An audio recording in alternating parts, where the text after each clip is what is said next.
Bonjour à tous, on continue Masechet Nedarim Daf Tet Vav et on va commencer à la Mishnah Daf Yud Dalet Amud Bet en bas. Avant de commencer le Daf d'aujourd'hui, j'aimerais juste resynthétiser le dernier point que nous avons vu hier au sujet de quelqu'un qui ferait une shvoua en ne mentionnant pas le terme de shvoua, mais en mentionnant la Torah. Qu'est-ce que la Torah a de particulier? La Torah a deux aspects.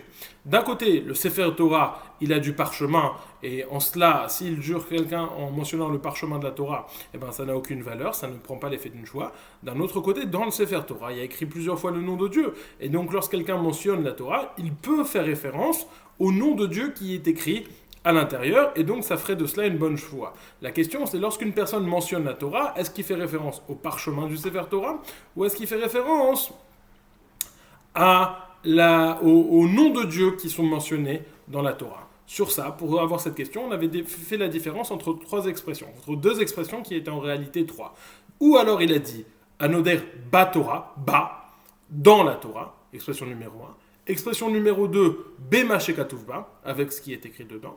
Et possibilité numéro 3, il a mentionné les deux premières ensemble, il a dit Ba ou Bema Shekatuvba. Dans la Torah et par ce qui est écrit dedans. Donc là, ce sont les trois propositions. On avait une braïta qui nous disait respectivement que Ba, ça n'était pas une bonne joie, Bema Shekatuvba, c'était une bonne joie, et Ba ou Bema Shekatuvba, ça n'était pas, c'était aussi une bonne choix. Et la Gemara s'était interrogée à savoir quel était le besoin de ce troisième point, de nous dire s'il a mentionné les deux Ba ou Bema Shekatuvba que c'est une bonne choix. On a déjà mentionné que s'il dit uniquement le terme de Bema Shekatuvba, c'est une bonne choix. Sur ça, la Gemara avait proposé trois réponses qu'on va synthétiser. La première réponse nous disait que avant ces trois réponses, la Gemara avait fait la différence de deux situations différentes. C'est vrai qu'on parle dans les deux cas de la Torah, mais il faut faire le distinguo entre deux situations différentes. Premier cas où il tient le Sefer Torah dans ses mains, deuxième cas où le Sefer Torah est posé par terre ou posé sur une table.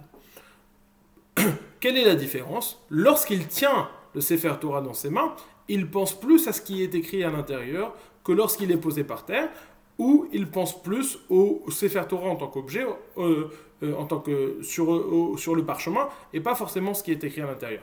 Donc ça, c'est la différence qui est faite entre lorsqu'il tient dans les bras ou lorsqu'il est posé par terre. Les trois tiroutim vont jouer sur cette éventuelle différence entre les deux.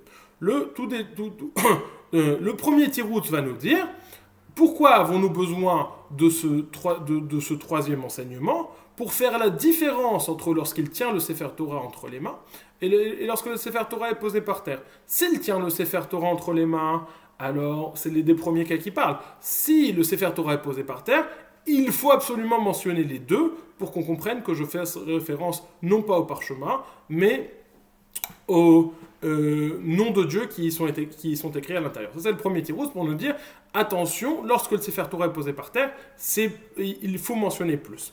Le deuxième tirouz nous dit sache que quand bien même le Sefer Torah serait posé par terre, c'est le même din. S'il a dit Ba, c'est pas bon. S'il a dit Bema, c'est bon. Ça vient nous enseigner qu'il n'y a pas de différence si le Sefer Torah est entre les mains ou si le Sefer Torah est posé par terre. Quand bien même il serait par terre, c'est toujours bon. Le troisième tirouz nous dit à l'inverse, que les deux premiers cas nous parlent dans un cas où le Sefer Torah est posé par terre, et ça marche, même s'il n'a pas mentionné les deux, même s'il a dit que Bema Shekatuvba, ça marche. Et le troisième cas, il propose une lecture différente, et nous dit dans le troisième cas, c'est encore mieux s'il le pose dans les mains, c'est que même si il n'a mentionné que le terme de Ba, c'est une bonne chevoua.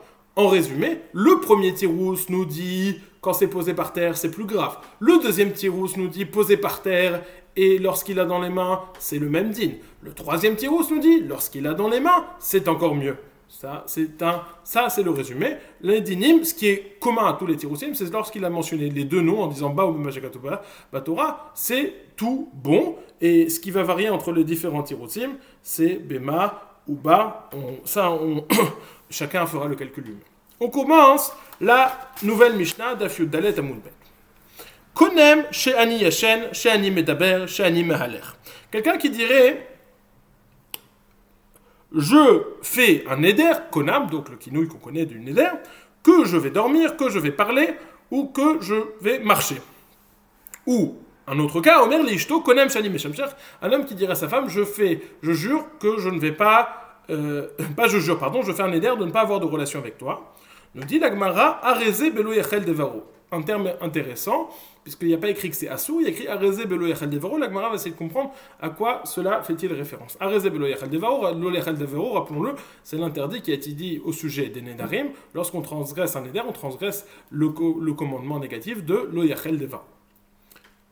Cette Mishnah pose une problématique. Pourquoi ? Parce qu'on a vu déjà que les nedarim ne prennent pas effet sur des choses, des actions, sur des choses qui ne sont pas tangibles, mais uniquement sur dvarim sheyesh ben mamash. On doit parler d'un objet. Et là, on ne parle pas d'un objet. On parle du sommeil, on parle de la marche, on parle des relations en tant que telles, on parle de la parole. Ce ne sont pas des choses qui sont mamash. En elu dvarim sheyesh ben mamash. Et la Gemara va se poser la question. En tout cas, ça c'est la Mishnah. Maintenant, on va voir la Gemara. La Gemara nous dit Itma, konem einai beshenai ayom, im ishan lemachar. Amar Rav Yehuda amar Rav, al yeshen ayom, shema yishen lemachar. Verav Nachman amar, yeshen ayom, velo chishinan, shema yishen lemachar. On a ici un neder particulier, il va faire un neder en mettant une condition au neder. Le neder, l'interdit ne va prendre effet que si une condition va être remplie. Il dit, je m'interdis de dormir aujourd'hui si je vais dormir demain. Voilà, aujourd'hui, je m'interdis de dormir à condition que demain, je dorme. C'est-à-dire que si aujourd'hui il dort, mais que demain il ne dort pas, il n'y a pas de transgression. Si aujourd'hui il ne dort pas, quand bien même il dormira demain, il n'y a pas de transgression. Ça, c'est la question, ça c'est le cas qui nous est présenté. Maintenant, on va distinguer entre, il a dit, je m'interdis de dormir aujourd'hui, ayom, aujourd'hui, si demain je dors. La question qui va être posée est, peut-il dormir aujourd'hui, puisque tant qu'il n'a pas rempli la condition de dormir du lendemain, ça n'est pas interdit, donc il va dormir aujourd'hui, et demain, il fera attention de ne pas dormir, de ne pas remplir le tnaï, de faire en sorte que l'interdit ne prenne pas effet. Est-ce qu'on va dire, attention, ne dors pas aujourd'hui, peut-être demain tu vas dormir? On lui dit non, c'est bon, tu peux dormir aujourd'hui, et on sait que tu vas faire attention demain, quand bien même ça ne serait qu'un tnaï, tu vas faire attention de ne pas dormir pour ne pas enclencher l'interdit rétroactivement. Ça va être la question qui va être posée entre Rav Yehuda et Rav Nachman. La question qui va être synthétisée dans les mots suivants, Aïm chayshinan shema yishan lemachar, ou lo chayshinan shema yishan lemachar. Est-ce qu'il peut dormir aujourd'hui ou pas? C'est-à-dire, est-ce qu'on craint qu'il va dormir demain, ou est-ce qu'on ne craint et donc il va enclencher rétroactivement l'interdit d'aujourd'hui, ou est-ce qu'on n'a pas cette crainte et donc il ne va pas et donc il peut dormir aujourd'hui tranquillement, il fera attention demain. Itma, je m'interdis de dormir aujourd'hui si je vais dormir demain. Amarav Yuda Amarav, al yeshanayom, shema yishanemachar. Il n'a pas le droit de dormir aujourd'hui, parce que si demain il dort, peut-être demain va-t-il dormir, et si demain il dort, il va enclencher le issur rétroactivement. Rav Nachman amar, yeshanayom velo chayshinan shema yishanemachar. Rav Nachman nous dit, tu peux dormir aujourd'hui, il n'y a pas de problème, et on n'a pas de crainte, on sait que tu vas faire attention, demain tu vas faire attention de ne pas dormir. Machlokat Rav Yehuda et Rav Nachman. Rav Yehuda dit tu peux, Rav Nachman, Rav Yehuda dit tu peux pas, parce qu'on craint que tu vas transgresser. Rav Nachman, lui, n'est pas d'accord et dit tu peux dormir, tu feras attention demain. Ou modé Rav Yehuda, be'omer konem anai beshena le machar, im ishan ayom, sheyashan ayom, ki lo mizdaher betnae, aval beisur mizdaher. Nous dit la Gemara, Rabbi Yehuda est d'accord avec Rav Nachman dans un cas différent. Dans un cas où aujourd'hui, qu'a-t-il dit? Il a dit, je m'interdis de dormir demain, machar demain, si aujourd'hui je dors. Et la question qui va se poser, c'est est-ce qu'aujourd'hui il peut dormir, ou est-ce qu'on va dire demain il ne va pas faire attention? Quelle différence entre les deux cas? C'est où est placée la condition, où est placé l'interdit. Dans le premier cas dont nous parlons, c'est est-ce qu'il va faire attention à la condition le lendemain? Est-ce qu'il va faire attention à sa condition, au tnaï? Tandis que chez nous, le Tnaï, c'est aujourd'hui. Et la question, c'est est-ce qu'il va faire attention au Issour qui se trouve demain.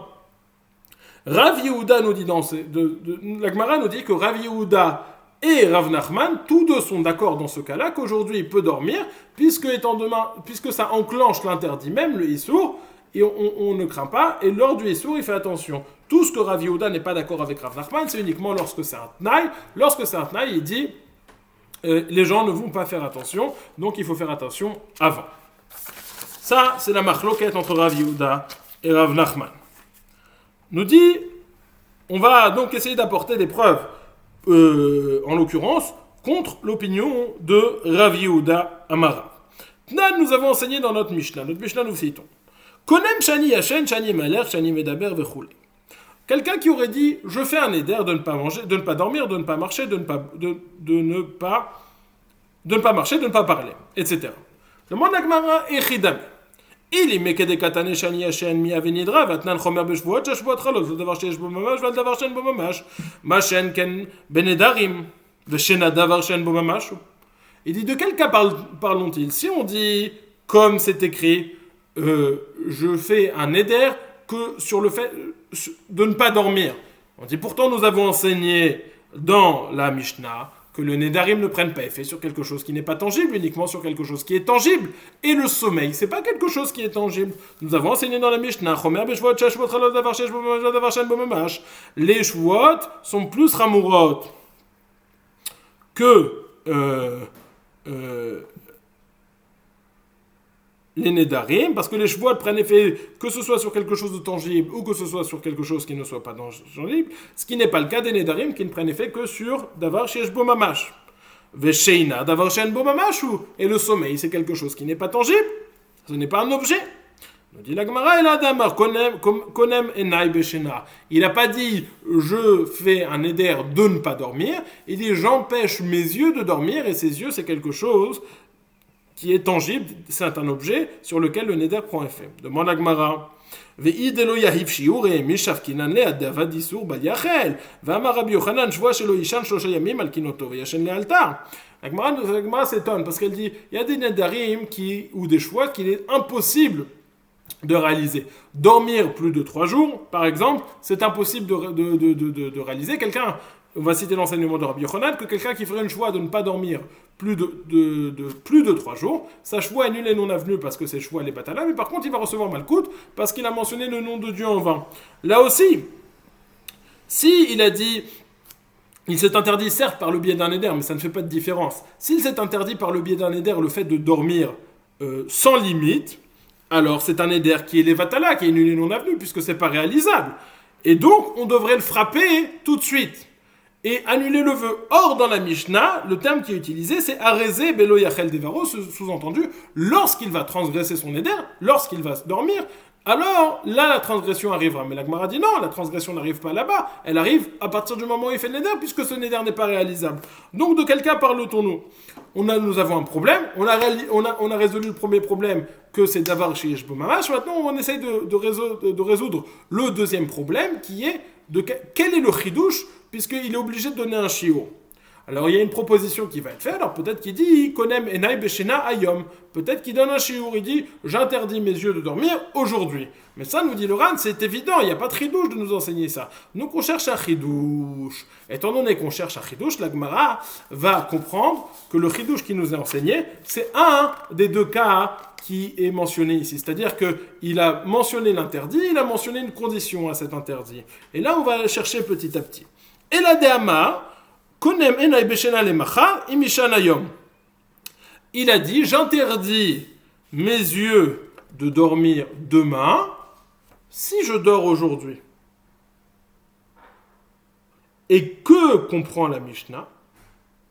La Mishnah comprend que, la Gemara comprend que lorsque la Mishnah dit arezé belo yachel devaro, on est en train de dire, il lui est interdit de dormir aujourd'hui, car s'il dort, il va peut-être en venir le lendemain à l'interdit de lo yachel devaro. Mais ça va pas. Pourquoi?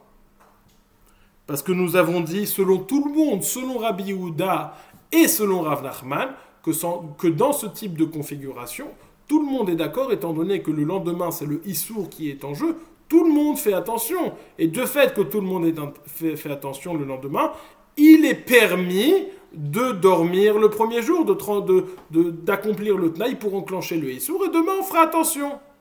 Donc, la Mishnah ne peut pas nous dire, lorsque le Tnaï est le premier jour et l'interdit le deuxième jour, fais attention de ne pas enclencher le Tnaï. Parce que ça, c'est pas vrai. Tout le monde va contre ça. Donc, de quel cas parlons-nous?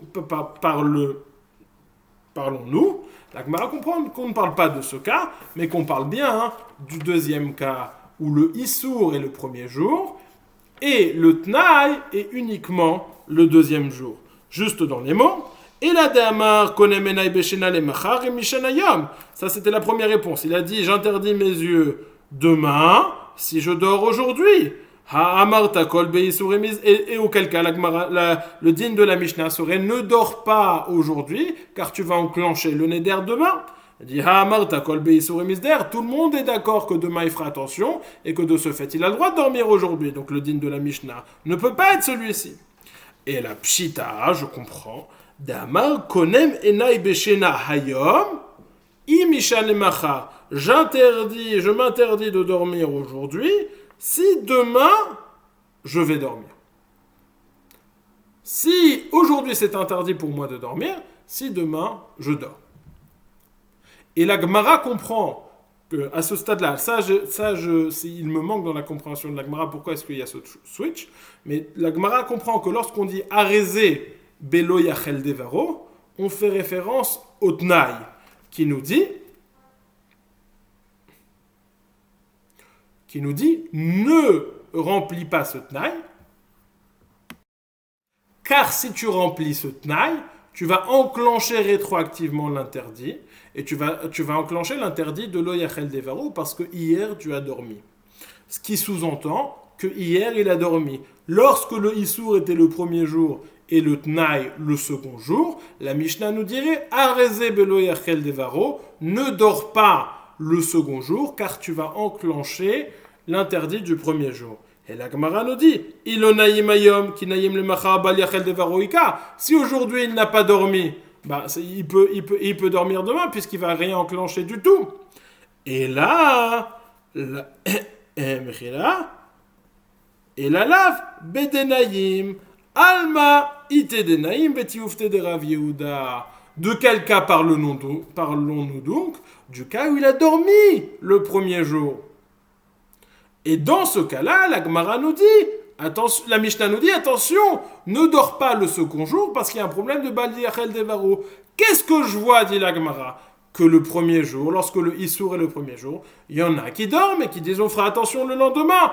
Or ça, c'est le sujet de Marloquette entre Rav Nachman et Rav Yehuda. Rav Nachman dit on peut dormir le premier jour. Rav Yehuda dit on ne peut pas dormir le premier jour, il faut faire attention. Que vois-je donc? Dans la Mishnah, il est écrit il ne faut pas dormir le deuxième jour, car sinon tu vas enclencher le premier jour. Je déduis que j'ai dormi déjà le premier jour, comme l'opinion de Rav Nachman, et pas comme l'opinion de Rav Yehuda. Vetiufta de Rav Yehuda. Réponse de la Gemara Kikatane deinaim.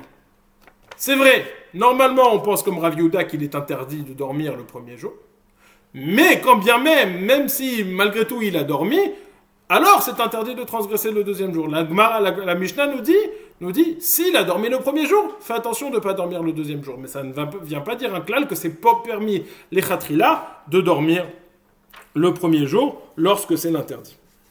Ravina Ama, donc ça c'est la première question qu'on a posée sur Rav Yehuda. Reprenons la question de façon synthétique. Il y en a une marloquette Rav Yehuda et Rav Nachman. Est-ce qu'on a le droit de manger lorsque le premier jour est un interdit et le deuxième jour est un tnaï? C'est-à-dire, est-ce qu'on lui dit il va faire attention de ne pas remplir le tnaï pour ne pas enclencher l'interdit rétroactivement ou pas? Rav Yehuda nous dit il n'a pas le droit de manger le premier jour. Rav Nachman nous dit il a le droit de manger le premier jour. Ça, c'est la marloquette. Maintenant, dans notre Mishnah, après développement, on avait une question. La première question était comment est-ce que ce neder prend effet puisque c'est davar she'en bo mamash.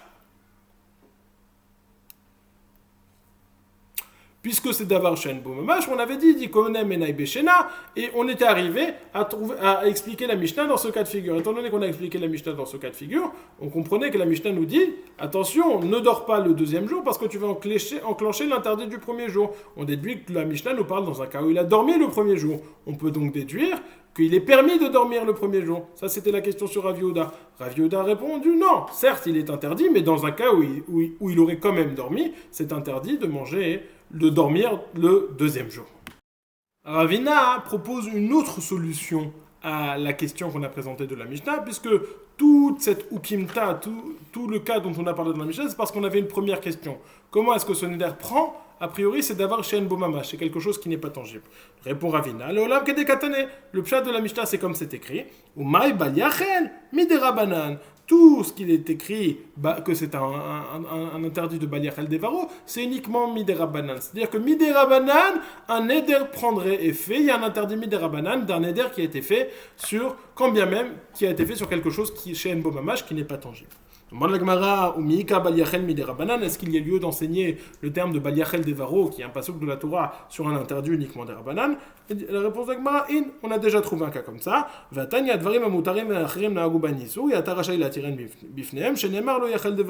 Des choses que des gens ont pris sur eux de s'interdire, mais qui sont en réalité permises. Alors, c'est une braïta. Alors, tu n'as pas le droit de les permettre devant eux. Pourquoi? Parce qu'il est dit le yachel devaro. Encore une fois, là, on ne parle pas d'un interdit de la Torah, puisqu'il s'agit d'expliquer à des gens que ce qu'ils font est en réalité permis. Malgré tout, il y a un interdit. Et le Tana, dans la braïta, utilise le terme de le yachel devaro pour nous parler de cet interdit. Encore un cas. Tnan.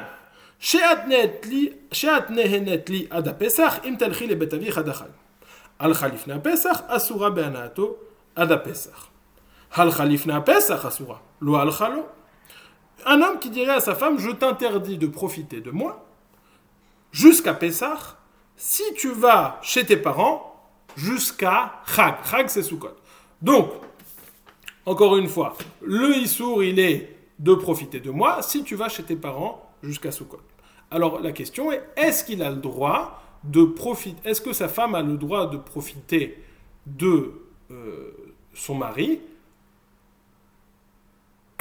sachant qu'elle va peut-être aller chez ses parents et donc enclencher le neder?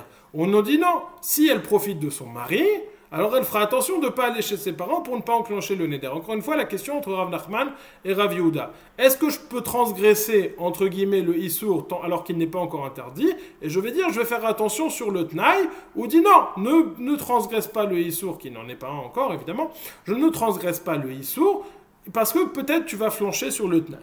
Que voyons-nous dans ce cas-là? La Mishnah nous dit, Al Khalifna Pesach Asura Banato Ad Pesach. Si elle est allée chez ses parents, alors elle n'a pas le droit de profiter de son mari. Que voyons-nous? Uniquement si elle a enclenché le neder, alors elle n'a pas le droit de profiter de son mari. Mais on ne va pas dire ne profite pas de ton mari, car peut-être tu vas enclencher le neder en allant chez tes parents. Al Khalifna Pesach Asura lo Al Khalo. Uniquement si elle est allée avant Pesach chez ses parents. Mais si elle n'est pas allée, il n'est pas interdit. Omar Rabbi Abba, non. Et donc c'est une question sur Rav Yehuda. Omar Rabbi Abba, non. Hal Khalifna Pesach Asura Veloke. Si elle est allée chez ses parents et qu'après elle a profité de son mari, alors non seulement c'est interdit, mais elle reçoit malkout. Et c'est pour ça, c'est de cet interdit qu'on parlait. Un interdit avec malkout. Mais lo alcha, si elle n'est pas allée chez ses parents, et donc elle n'a pas encore enclenché l'interdit, asura be'alma. C'est quand même interdit de profiter de son mari, mais il n'y a pas de malkout sur ça parce que le neder n'a pas été encore enclenché. Sur le loka, une parenthèse, là on a un cas où le mari a interdit quelqu'un d'autre. Il y a une discussion qui est rapportée dans le Ran ici, entre le Ran et le Rambam, à savoir qui reçoit la malkout, celui qui a fait le neder ou celui qui a transgressé le neder. Ok. Demande la Gemara, Eima Seifa, Achara Pesach bebal yachel devaro, Vei de lo itane lifne Pesach mika bal yachel. Et la pshita de itane, alma mitane vetiufta de Rav Yehuda. Pourtant, dans la Seifa, nous avons enseigné qu'après Pessah, Areze Bebal Yachel Devaro, si elle va chez son père, elle transgresse Bal Yachel Devaro. Comment est-ce qu'elle transgresse Bal Yachel Devaro si elle va chez son père après Pessah? Parce qu'en réalité, on comprend qu'elle a profité de son mari avant Pessah et qu'elle va chez son père après Pessah. Et de ce fait, c'est pour ça qu'on dit si tu vas chez ton père après Pessah, attention parce que tu transgresses le neder. Ça veut dire qu'avant qu'elle soit allée chez son père, elle avait le droit de profiter de son mari. On ne lui a pas dit ne profite pas de ton mari de peur que tu vas aller chez ton père. Si elle n'a pas profité de son mari avant Pessah, eh ben elle transgresse pas Bal Yachel quand elle va chez son père après Pessah. Et la pshita d'Itane, Alma Mitane, donc on voit de ce cas-là qu'elle profite de son mari tant qu'elle n'a pas enclenché le neder. On voit qu'on a le droit de profiter. Et c'est une question sur l'opinion de Rabbi Yehuda, car Rabbi Yehuda, rappelons-le encore une fois, il dit n'utilise pas l'interdit, quand bien même il ne serait pas interdit, car de peur que tu vas enclencher le neder après.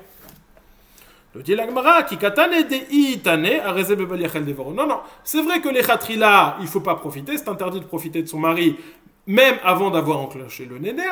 Mais là, lorsqu'on a dit après c'est bal yachel devoro, on a dit si elle a malgré tout profité, alors fais attention après parce que tu vas enclencher le bal yachel devoro. Toujours cette réponse de dire, mais en fait on parle pas d'un cas les khatrila, on parle d'un cas où elle aurait déjà profité. On dit si tu as profité, alors c'est interdit. Là, nous avons enseigné dans une Mishnah. Je Alcha lifna Pesach asura be'anato adachag umuteret lilech achar Pesach. Alcha asura lo alcha lo. Un homme qui aurait dit à sa femme, qui aurait interdit à sa femme de profiter de lui jusqu'à Sukkot, adachag Sukkot, si tu vas chez ton père jusqu'à Pesach. Donc encore une fois, là le tnaï c'est d'aller chez son père jusqu'à Pesach, chez ses parents. D'aller chez ses parents, chez ses Pessah, et tu n'as pas le droit de profiter de moi. Alors la question est, est-ce qu'elle a le droit de profiter de son mari tant qu'elle n'est pas allée chez son père? Ou alors on va dire non, ne profite pas de ton mari, peut-être que tu vas en venir aller chez ton père et enclencher le neder rétroactivement et transgresser un interdit. Nous dit la Gemara, nous dit la Mishnah, Hal Khalifna Pesach, Asura be'anato adachag umuteret lilech achar Pesach. Si elle est allée chez son père avant Pesach, donc elle a accompli le tnaï, alors elle a l'interdit de profiter de son mari. Qu'est-ce qu'on déduit? Alcha asura, lo alcha lo. Uniquement si elle a enclenché le neder, elle est interdite. Mais si elle n'a pas enclenché le neder en n'allant pas chez ses parents, alors elle n'a pas interdit de profiter. Pas comme Rav Yehuda. Amarava ou adin dafilou lo alcha asura veloka lo alcha asura be'al. Marava répond la même chose. C'est le même din. Même si elle n'a pas encore enclenché le neder, elle n'a pas le droit d'aller chez son mari, de profiter de son mari. Mais lorsqu'on parle d'interdit ici, on parle d'interdit avec malkout, uniquement lorsque le neder est enclenché. Tandis que la question dont Rav Yehuda Rav Nachman parle, on parle d'un interdit sans malkout, un interdit pré-neder. Et ça, c'est pas ce qui est discuté ici. Nous demande la Gemara mitive on objecte. Kikar zu alay hayom imelech le makom ploni le machar. Quelqu'un qui interdit, lequel c'est? Quelqu'un qui interdit le kikar aujourd'hui, si demain je vais aller à tel endroit, à Paris. Je m'interdis de manger ce morceau de pain aujourd'hui, si demain je vais à Paris. Que nous dit la Gemara? Achal arezebel bal yachel. La Gemara comprend, il peut manger, et demain, il n'a pas le droit d'aller à Paris. Et donc ça, c'est une question sur Rabbi Yehuda, parce que Rabbi Yehuda, il nous a dit, il n'a pas le droit de manger. On dit, non. Mi katane ochel, achal katane, dechi achal, arezebel bal yachel. Est-ce qu'on a dit qu'il a le droit de manger? On n'a pas dit ochel, on a dit achal. S'il a mangé, il n'a pas le droit d'aller à Paris demain. S'il a mangé, il n'a pas le droit d'y aller. Mais il n'a pas le droit de manger, les khatrila. Encore une fois, toujours ces réponses. Demande la Gemara, et ma seifa, dans la seifa, on a enseigné halach, arezé bebal yachel. Si il va à Paris, il transgresse l'interdit de bal yachel. Bal yachel des varons. Mais haler, lo, vekaché, les Rav Yehuda. On aurait dû enseigner qu'il peut aller à Paris, puisque toi, Rav Yehuda, tu nous dis qu'il n'a pas le droit de manger le premier jour. Donc pourquoi est-ce qu'on a dit qu'il y a un interdit d'aller à Paris le deuxième jour? Alors étant donné que le premier jour il n'a pas mangé, le deuxième jour il a le droit d'aller puisqu'il n'enclenche pas de neder. Nous dit la Gemara, Amar lecha Rav Yehuda, hu adin delitne mehaler. Bemet, on aurait dû dire qu'il a le droit d'y aller. Aïde de katane reisha achal, de lomitne leochel, tane seifa halach. Mais pourquoi est-ce qu'on a dit halach et pas mehaler? Parce qu'au début, dans la première partie, on a dit achal, parce qu'on ne pouvait pas dire ochel, et c'est pour ça qu'on a dit la reisha et la mishnah dans le même sens. Faisons une petite synthèse de tout ce qui a été dit, parce que ça a beaucoup bougé entre les tnaïs et ce qui n'est pas tnaïs.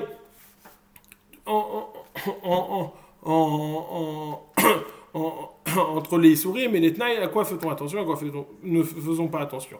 On a la marloquette entre Rav Yehuda et Rav Nachman, ça je pense que c'est clair. Lorsqu'il y a un interdit le premier jour, est-ce qu'on va lui dire tu peux profiter de l'interdit quand même, malgré le fait que tu peux profiter de l'interdit, étant donné que ce n'est pas encore interdit, et tu feras attention de ne pas l'enclencher avec le tnaï. On lui dit non, ne profite pas de l'interdit aujourd'hui, peut-être demain tu vas enclencher le neder rétroactivement. Rav Yehuda nous dit ne mange pas, Rav Nachman nous dit c'est bon. Ça c'est leur marloquette. Par contre, lorsque l'interdit est demain et le tnaï est aujourd'hui, tout le monde est d'accord en disant tu peux profiter aujourd'hui, tu peux enclencher le neder et demain tu feras attention. Parce que, étant donné que c'est le issour même, c'est plus ramour aux yeux des gens et ils font plus attention. Sur ça, on a posé plusieurs questions. Une question de la Mishnah, une question de notre Mishnah à nous. On a établi que notre Mishnah à nous aussi, elle parlait avec des Tnaïm. On avait posé une question d'un mari qui interdisait des choses à sa femme, de profiter à sa femme si elle allait chez ses parents avant Pessah, après Pessah. Et on a posé plusieurs cas, plusieurs mishnayot sur ce cas-là. Et un troisième cas, quelqu'un qui disait qui s'interdisait de manger un morceau de pain s'il allait quelque part le lendemain. Dans tous les cas, on avait toujours la même question, où il semblerait que l'interdit de manger du issour n'était que si elle avait enclenché le tnaï, mais si elle n'avait pas enclenché le tnaï, il pouvait profiter. Et on répondait non. Tout ça, il y avait plusieurs types de réponses. Une des réponses était que lorsqu'on a dit que c'est interdit que si elle a enclenché le tnaï, parce qu'on parle d'un interdit avec malkout. Et lorsqu'on a voulu prouver l'inverse, sur le deuxième cas, on avait dit non, sache qu'on a dit il n'a pas le droit d'y aller uniquement dans le cas où Bedi Avad il a mangé et pas que ce soit permis de manger les khatrina. Continue la Gemara. Dans la dernière page, dans le dernier passage de la Mishnah, c'est un homme qui dirait à Omer Leisha Konem Shani Meshamsher Areze Belo Yachel Devaro. Je fais un éder de ne pas faire tashmish, de ne pas avoir de relation avec toi. Il transgresse l'interdit de Lo Yachel Devaro. Ça présente un problème. Parce que la Gemara nous dit Mishtabed la mideoraita dirtiv sherak suta veonata lo igra. L'homme est obligé de donner, entre guillemets, d'avoir ses relations à sa femme, de donner ses relations à sa femme, donc il ne peut pas interdire ça à sa femme. Il ne peut pas s'interdire à sa femme, puisqu'il a l'obligation de le faire, Minatora. Il est méchoubad, il est assujetti, il est obligé de faire ça. Donc comment est-ce que ce neder peut prendre effet? Réponse de la Gemara. Question de la Gemara, Mishtabedla midoraita dirtiv sherak suta veonata lo igra. Pourtant il est méchoubad midoraita. Réponse de la Gemara, Beomer anaat tashmi shechalai.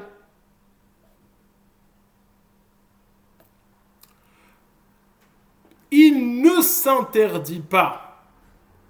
Il n'interdit pas son tashmish à sa femme, mais il interdit le tashmish de sa femme à lui.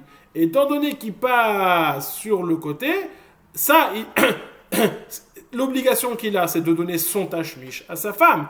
Mais sa femme, elle n'a pas d'obligation de lui donner... Donc, reprenons. L'obligation qu'il a, c'est de donner son tashmish à sa femme. Mais il a la possibilité de passer sur le côté en disant... J'interdis le tashmish de ma femme à moi. Et ça, le neder peut prendre effet. Étant donné que le neder peut prendre effet, il y a un principe de en ma'achilim le adam davara sur l'eau. Quand bien même il aurait l'obligation d'avoir cette relation avec sa femme, étant donné que cette relation lui est interdite à cause du neder, ça rentre en conflit. Et donc là, ça fait exploser le shiboud. Il n'a plus cette obligation. On ne nourrit pas quelqu'un avec quelque chose qui est interdit. C'est un machal. Veha Lokani chalei betashmish, et donc lui, il peut plus faire tashmish. Damarav kana tashmishi alecha kofin ota ou meshamashto, de shibude meshabatle. Si elle dit j'interdis mon tashmish à toi, mon mari, alors le neder ne prend pas effet et elle est obligée d'avoir tashmish avec lui. Par contre, anat tashmish chalai asur, she'en machilim lo le adam davar asur lo. Si elle interdit son tashmish à elle, elle interdit le tashmish de son mari à elle-même, là c'est permis, encore une fois, parce que enfin, c'est permis, ça veut dire que le neder prend effet, et du fait que le neder prend effet, il ne peut plus avoir de relation, parce que cette relation comporte un interdit, comme on a dit, She'en machilim lo le adam davar asur lo. Que voyons-nous de ce dernier passage? On voit de ce dernier passage que le neder, il ne peut pas rentrer en conflit directement avec mes obligations. Si j'ai l'obligation de donner du tashmish, je ne peux pas faire un neder pour interdire. C'est comme si je donnais un objet, entre guillemets. Je dois donner un objet à ma femme. Je ne peux pas interdire cet objet qui m'appartient à ma femme, parce que cet objet lui appartient partiellement, donc je n'ai pas la possibilité de lui interdire. Par contre, son objet à elle, qui est, on va l'appeler ça, son tashmish, je peux l'interdire à moi. Et donc, étant donné que je peux interdire son tashmish à moi, du coup, ça fait que cette relation devient interdite. Et on a le principe de en machilim le adam d'avar asur lo. C'est ça qui enlève l'obligation, puisque ça devient une relation qui est interdite. Je voudrais juste préciser, avant, dans le Hamoud Aleph, lorsque j'ai présenté la réponse de Ravina le Olam Kedekatane, je ne pense pas qu'il y a reprendre tout ce qu'on a dit, pas refuter, il vient juste dire qu'on n'a pas besoin de dire que Konem Enai Beshena, il fait le neder sur les yeux, que les yeux ne dorment pas, mais il dit ce neder peut prendre effet miderabanan. Et donc ça nous emmène au dernier point dont je voulais parler ici, que le Ran précise que quand bien même il aurait l'obligation midéoraïta d'avoir une relation avec sa femme, et que le neder dont on parle ici ne prend effet uniquement midérabanan, le neder midérabanan peut arracher même quelque chose minatora. Bonne journée.